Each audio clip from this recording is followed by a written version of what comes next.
Hello student, अपन BCom final में एक नया टॉपिक शुरू कर रहे हैं आज। डिविडेंड पॉलिसी एक नया टॉपिक शुरू कर रहे हैं अपन आज। और इस डिविडेंड पॉलिसी में टॉपिक ये है कि आप कंपनी अपने प्रॉफिट जो अर्न करती है उस प्रॉफिट अर्न को क्या करती है। सोचिए आप, कंपनी के तो मालिक कौन होते हैं? Share holder. तो शेयर होल्डर को प्रॉफिट का हिस्सा जो कमाया है फर्म ने, कंपनी ने उनके हिस्से का जो प्रॉफिट कमाया है उसका क्या कर रहे हैं? कंपनी अपने पास रिटेन कर ले, रोक ले, खुद ही रख ले पूरे का पूरा प्रॉफिट अर्न रिटेन और उसको वापस री इन्वेस्ट कर दे, कर सकती है। लेकिन वो 100% प्रॉफिट रिटेन नहीं करती है। कुछ सर्टेन परसेंटेज जो है वो आपके वो अर्निंग पर शेयर से ईपीएस के बेस पर जो है पर शेयर जो अर्निंग की है उसको वापस कंपनी क्या करती है? अपने शेयर होल्डर को डिविडेंड पे आउट भी करती है। अब डिविडेंड पे आउट करती है कंपनी की फ्यूचर की प्लानिंग के हिसाब से। कंपनी को कितना रिटेन अर्निंग करना है, किस फ्यूचर के हिसाब से प्रोजेक्ट की जो नीड है, रिक्वायरमेंट है फंड की, वो फंड रिक्वायरमेंट के हिसाब से दे रिटेन द प्रॉफिट। तो रिटेन प्रॉफिट किसके बेस पर होता है? फ्यूचर की जो है प्लानिंग के बेस पर, प्रोजेक्ट को एक्सटेंशन के बेस पर, न्यू प्रोजेक्ट को स्टार्ट के बेस पर रिटेन प्रॉफिट अर्निंग की जो है वो पॉलिसी बनती है। अब डिविडेंड पे आउट जो है, वैसे हम कहते हैं dividend pay out stable rate होनी चाहिए। हर साल कंपनी एक फ्लैट रेट से डिविडेंड पे करे, हर कंपनी के लिए ये बात पॉसिबल नहीं है। तो डिविडेंड की जो साउंड पॉलिसी होनी चाहिए उसके लिए अलग अलग थॉट है, अलग अलग थिंकिंग है। ठीक है, तो अलग अलग थॉट है, अलग अलग थिंकिंग है। डिविडेंड पे आउट के रेशियो क्या होना चाहिए? How much dividend to pay to the company to the shareholder. Company अपने डिविडेंड को कितना, शेयर होल्डर को कितना डिविडेंड पे आउट करे, ये हर एक कंपनी की अलग अलग पॉलिसी होती है। सर, हम यहाँ बात कर रहे हैं कि डिविडेंड पे आउट के बाद आफ्टर पेमेंट ऑफ डिविडेंड आपकी कंपनी की per share value, market value per share कितनी अफेक्टेड होती है? आपकी मार्केट वैल्यू पर शेयर कितनी अफेक्टेड होती है after payment of dividend? Dividend pay out करने के बाद मार्केट वैल्यू पर शेयर कितनी अफेक्टेड होती है? क्वेश्चन ये है हमारे पास। We have the question that how much value of the shares affected after payment of dividend. After payment of dividend company ने अपने शेयर होल्डर को डिविडेंड पे किया, उसके बाद कंपनी की मार्केट वैल्यू कितनी अफेक्टेड होगी? मार्केट वैल्यू पे क्या इफेक्ट पड़ेगा? मार्केट वैल्यू अप होगी, इंक्रीज होगी या डिक्रीज होगी? कब? After payment of dividend. ये निर्भर करता है कंपनी के earning per share. Earning per share company कितना अर्निंग पर शेयर कर रही है, कितना उसमें से डिविडेंड पे आउट कर रही है, और कंपनी की कॉस्ट ऑफ इक्विटी क्या है, और कंपनी की जो है आपके जो प्रॉफिट रिटेन करती है तो रिटेन प्रॉफिट को री इन्वेस्ट करती है, तो प्रॉफिट रिटेन करके री इन्वेस्ट करती है तो उसका रिटर्न ऑफ अर्निंग क्या है, इस पर निर्भर करता है। तो return of earning, cost of equity और कंपनी की जो है अर्निंग पर शेयर और डिविडेंड पे आउट पर निर्भर करता है कंपनी की market value per share after payment of dividend. इसके लिए 3 अलग अलग मॉडल्स हैं। Market value per share find करने के 3 अलग मॉडल्स हैं, अलग अलग 3 मेथड हैं। We have the 3 methods to find the value of shares after payment of dividend. First is Walter. Walter का मॉडल जो है सबसे जो है प्रॉपर माना जाता है। वॉल्टर मॉडल है एक तो फर्स्ट। सही सेकंड जो है गॉर्डन का जो है ग्रोथ मॉडल है, सेकंड गॉर्डन ग्रोथ मॉडल है, और थर्ड जो है आपके मोदी मिलर की जो है थ्योरी है, अप्रोच है, मोदी मिलर अप्रोच चलती है थर्ड में आपके। तो मैं पहले आज वॉल्टर मॉडल पर आता हूँ। तो मेरे पास क्वेश्चन फर्स्ट है आपके। इस क्वेश्चन फर्स्ट में जो है following are the detail regarding the 3 companies A limited, B limited and C limited. मैं उसमें से ए लिमिटेड पे आता हूँ। आपके ए लिमिटेड की जो है ना क्वेश्चन फर्स्ट में है, क्वेश्चन नंबर फर्स्ट है आपके, ये क्वेश्चन नंबर फर्स्ट है आपके, क्वेश्चन नंबर फर्स्ट है आपके। और इस फर्स्ट क्वेश्चन में आपके जो है डिविडेंड पॉलिसी का क्वेश्चन फर्स्ट है, ये फर्स्ट क्वेश्चन है आपके, क्वेश्चन नंबर फर्स्ट। इसमें ए लिमिटेड जो है उसकी रेट ऑफ रिटर्न अर्निंग, यानी कि जो पैसा वो इन्वेस्ट करती है, नया पैसा जो इन्वेस्ट करती है बिजनेस में, तो न्यू बिजनेस में पैसा इन्वेस्ट करती है तो अर्निंग रेट कितनी है उसकी? 15%, 15% है।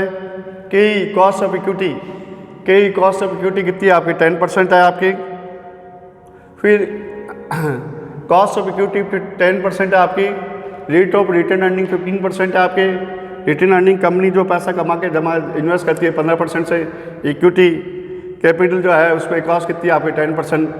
और earning per share EPS, earning per share EPS कितनी है? 8 रुपये पर शेयर आपके। कंपनी 8 रुपये पर शेयर डिविडेंड पे आउट करती है। डिविडेंड पे आउट कितना करती है? 8 रुपये से 8 पर शेयर। फिर अब इसके जो वोल्टर मॉडल है उसका फॉर्मूला क्या है? प्राइस ऑफ शेयर्स प्राइस पर शेयर और प्राइस पर शेयर वैल्यू पर शेयर जो है आफ्टर डिविडेंड पेमेंट, तो प्राइस पर share dividend per share value क्या बनेगी आफ्टर डिविडेंड पेमेंट, उसके लिए फॉर्मूला दिया है D for dividend per share, company कितना डिविडेंड पे कर रही है, डी फॉर क्या आपके डिविडेंड पर शेयर, कंपनी कितना डिविडेंड पे आउट कर रही है पर शेयर, वो डी कहलाता है आपके डिविडेंड पर शेयर कितना पे कर रही है कंपनी, वो डी कहलाता है आपके आर रिटर्न अर्निंग, कंपनी की जो है कितना प्रॉफिट कमा रही है, इन्वेस्टमेंट पे कितना परसेंट प्रॉफिट कर रही है, और रिटर्न अर्निंग का आर हो गया, के ई कॉस्ट ऑफ इक्विटी हो गया आपके, ई अर्निंग पर शेयर हो गया, डी डिविडेंड पर शेयर हो गया आपके। तो वो लिख रहा है कि इस क्वेश्चन में अर्निंग पर शेयर 8 रुपये है, उसमें से डिविडेंड कंपनी से 25% ही पे करती है, तो 8 रुपये का 25% कितना हुआ ₹2 पर शेयर, ₹2 पर शेयर ही पेमेंट कर रही है कंपनी डिविडेंड का, 8 का 25% ₹2 पर शेयर डिविडेंड हो गया आपके। तो फॉर्मूले के अनुसार dividend ₹2, rate of earning 15%, cost of equity 10%, 0.15% हो गया, 0.10% हो गया, अर्निंग पर शेयर 8 रुपये हो गया, और डिविडेंड पर शेयर दे रहे हैं उसमें से ₹2। 8 - 2 6, 6 × 1.5, 6 × 1.5 कितना हो गया, 6 × 1.5 9 रुपये हो गया, 9 + 2 11 हो गया, 11/10, 11/10 हो गया, 110 रुपये। तो कंपनी अगर 25% डिविडेंड पे आउट करती है तो कंपनी की मार्केट प्राइस पर शेयर कितनी होती है आपकी, 110 रुपये होती है। और अगर कंपनी डिविडेंड पे आउट 50% करती है, 50% डिविडेंड पे आउट करती है, तो 8 रुपये का 50% कितना हो गया, 4 रुपये पर शेयर, 8 रुपये का 50% कितना हो गया, 4 रुपये पर शेयर, तो 4 रुपये हो गया आपका डिविडेंड। अब रेट ऑफ अर्निंग वही 15%, कॉस्ट ऑफ इक्विटी वही सेम 10%, EPS वही सेम 8 रुपये, और डिविडेंड पे कर दिया 4 रुपये, तो 8 - 4 4 रुपये हो गया, 4 × 1.5 6 हो गया, 6 + 4 10 हो गया, 10/10 100 रुपये हो जाता है पर शेयर वैल्यू, 100 रुपये पर शेयर वैल्यू बन जाती है। इसमें आते हैं नेक्स्ट पे आउट 75% है आपके, 8 रुपये का 75% कितना हो गया, ₹6 रुपये पे कर रहे हैं आप।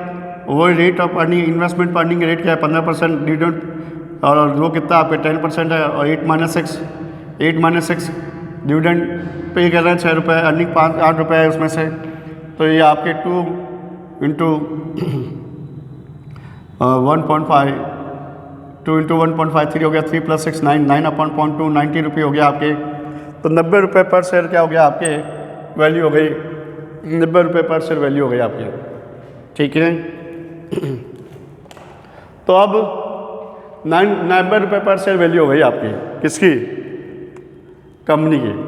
आपने ये देखा है कि डिविडेंड पे आउट रेशियो जैसे जैसे बढ़ रहा है, यहाँ डिविडेंड पे आउट 25% था, 25 से 50% हुआ, 75% हो गया नेक्स्ट। तो ये में 25% पे कर रहा था, 110 रुपये आ रहा है, 50% ज़्यादा पे कर रहा था, 100 रुपये कम हो गई वैल्यू, 75% फिर ज़्यादा दे रहे हैं तो फिर कम हो गई 90 रुपये पर शेयर। ऐसा क्यों हो रहा है कि जैसे जैसे हम डिविडेंड पे आउट कर रहे हैं इधर मार्केट वैल्यू पर शेयर कम हो रही है, उल्टा ये रिवर्स क्यों हो रहा है कि डिविडेंड पे आउट हायर हो रहा है, हायर डिविडेंड पे आउट पे आपकी जो है वैल्यू ऑफ शेयर्स कम क्यों हो रही है। उसका रीज़न है कि R value is greater than K E. आप ये देखिए आर वैल्यू 15% है, रिटर्न अर्निंग कितनी आप 15% कमा रहे हैं, जबकि आपकी के ई कितना है, के ई कितना आपके 10% ही है, तो आपकी कॉस्ट ऑफ इक्विटी 10% ही है, और कमा कितना रहे आप 15% कमा रहे हैं, आप कमा रहे हैं 15% कमा रहे हैं आप, ये सोचिए। और जबकि देना कितना पड़ रहा है, आप जितना प्रॉफिट रिटेन करेंगे वो फायदे में रहेंगे आप, कि जितना प्रॉफिट रिटेन करेंगे वो फायदे में क्यों रहेंगे कि वो उस प्रॉफिट को फ्लो बैक करेंगे, आप री इन्वेस्ट करेंगे बिजनेस में, फ्लो बैक करके वापस बिजनेस में री इन्वेस्ट करेंगे, कितना कमाएंगे 15% कमाएंगे, और वापस पेमेंट कितना करना पड़ेगा शेयर होल्डर को कॉस्ट ऑफ इक्विटी के हिसाब से, सिर्फ 10% ही। तो 15% कमा के 10% कॉस्ट ऑफ इक्विटी पे करनी है, 15% कमा के 10% पे करनी है, तो 5% सरप्लस कंपनी के पास बचेगा ना। 15% कमा के 10% देनी है, इसलिए 5% कंपनी के पास बचेगा, सेविंग होगी कंपनी के पास, अर्निंग ज़्यादा है, इन कॉस्ट से कंपेयर में अर्निंग ज़्यादा है, 15% ज़्यादा है आपके बजाय के 10% से, तो कॉस्ट कम है, रिटेन अर्निंग आपके जो है आपके रिटर्न रेशियो जो है आपकी वो ज़्यादा है, इसलिए बेटर यही है कि आप प्रॉफिट को रिटेन कर लिए, क्योंकि उसमें 15% कमा रहे हैं जबकि कॉस्ट सिर्फ 10% ही आ रही है, तो 5% एक्स्ट्रा प्रॉफिट फ्लो बैक हो रहा है, री इन्वेस्ट होगा, फिर वापस 5% हर साल प्रॉफिट भी फ्लो बैक होगा, सेविंग होगी आपके 15% से जगह 10% कॉस्ट हो रही है, 5% प्रॉफिट बचेगा और वो वापस बिजनेस में आपके फ्लो बैक होगा। इसलिए जैसे जैसे रिटर्न ऑफ अर्निंग आपकी अर्निंग ज़्यादा है, कॉस्ट सिक्योरिटी तो कब डिविडेंड पे कीजिए, और उल्टा हो जाए कि आपकी जो है ये रेट ऑफ रिटर्न आपकी 5% ही है और कॉस्ट ऑफ सिक्योरिटी 10% है। कॉस्ट ऑफ सिक्योरिटी ज़्यादा है, रिटर्न अर्निंग कम है आपकी। जैसा कि सी में है, सी में क्या आपकी रिटर्न अर्निंग जो है वो कितनी है आपकी, सिर्फ रिटर्न अर्निंग जो है आपकी बी में जो है रिटर्न अर्निंग 5% ही है, कॉस्ट ऑफ सिक्योरिटी 10% है। बी लिमिटेड में क्या होगा, उल्टा होगा कि रिटर्न अर्निंग सिर्फ 5% ही है, कमा कितना है 5%, कॉस्ट कितनी आ रही है 10%।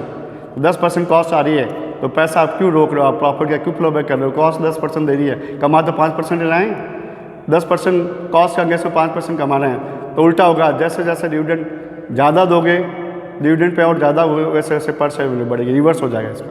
कब, जब आर वैल्यू कम है, किससे, कहीं से, आर वैल्यू कम है कहीं से, तो कहीं से आर वैल्यू कम है तो रिवर्स होगा, हम higher dividend pay out ratio में पर शेयर वैल्यू बढ़ेगी, क्योंकि उसमें कॉस्ट बचा नहीं आपको। जितना पैसा कम इन्वेस्ट करेंगे उतनी कॉस्ट बचेगी आपकी, वो फ़ायदेमंद रहेगा आपको। जितना पैसा कम इन्वेस्ट करेंगे, कमाना है तो 5% ही कमा के, नया पैसा कमा के नया इन्वेस्टमेंट 5% कमाना है, जबकि कॉस्ट कितनी खर्च हो रही है 10%। तो ऐसा काम करो क्यों भाई कि 10% खर्चा हो रहा है और 5% कमा रहा हो, तो मत करो ऐसा काम, रिवर्स हो जाता है उसमें। ठीक है, ओके।